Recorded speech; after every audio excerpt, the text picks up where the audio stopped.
বেদাতীদের কোনো অনুষ্ঠানে দান করা যাবে কিনা, তাদের অনুষ্ঠানে যাওয়া যাবে কিনা, এটা আমরা বলেছি। তবে এই বেদাতি এই কথাটা ব্যাখ্যা সাপেক্ষ বিষয়।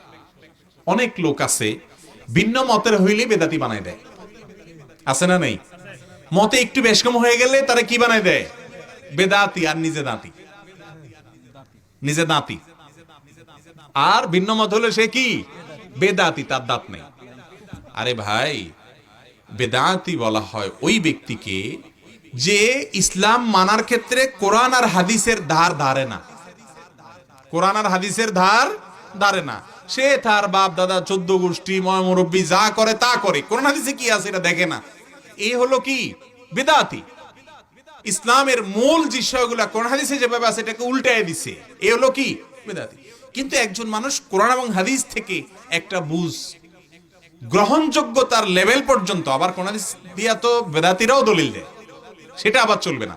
গ্রহণযোগ্যতার লেভেল পর্যন্ত যদি হয় এবং ওলামায়ে কেরামের কাছে এই যে প্রসিদ্ধ বড় বড় ইমামদের মাযহাবগুলো সারা বিশ্বের সমস্ত ওলামাদের কাছে এগুলো গ্রহণযোগ্য, কিন্তু আপনি সেগুলোরে বেদাতি বানায় দিলেন, এটা বাড়াবাড়ি হবে। এটা কি হবে? বাড়াবাড়ি হবে। আর হ্যাঁ, যারা সত্যি যত রকমের বেদাত আছে, দুরূদ পড়ার সময় বেদাত করে, বিভিন্ন জায়গায় জায়গায় বেদাত করে, সমস্ত কাজগুলো মন গড়া করে, বাপদাদা কি করেছে, ময় মুরব্বী কি করেছে, কোরআন হাদিসের ধার ধারে না, সবসময় এগুলো খুঁজে খুঁজে দেখে, এই সমস্ত বেদাত যারা করে তাদেরকে সরাসরি বেদাত করতে সাহায্য করবেন না।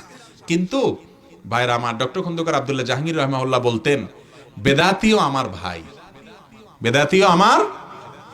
আমি মনে করি আমার ভাই ভুল করছে, আমি তাকে আমার বুক থেকে ফেলে দিতে পারি না। হ্যাঁ, তাকে আবার তার বেদাতের কাজে সাহায্য করারও সুযোগ নাই। উদার হতে গিয়ে আবার বেদাতিকে বেদাতি কাজে সাহায্য করা যাবে না। তবে তাকে আদর করে যদি সংশোধন করা যায়, সেই চেষ্টাটা অব্যাহত রাখতে হবে।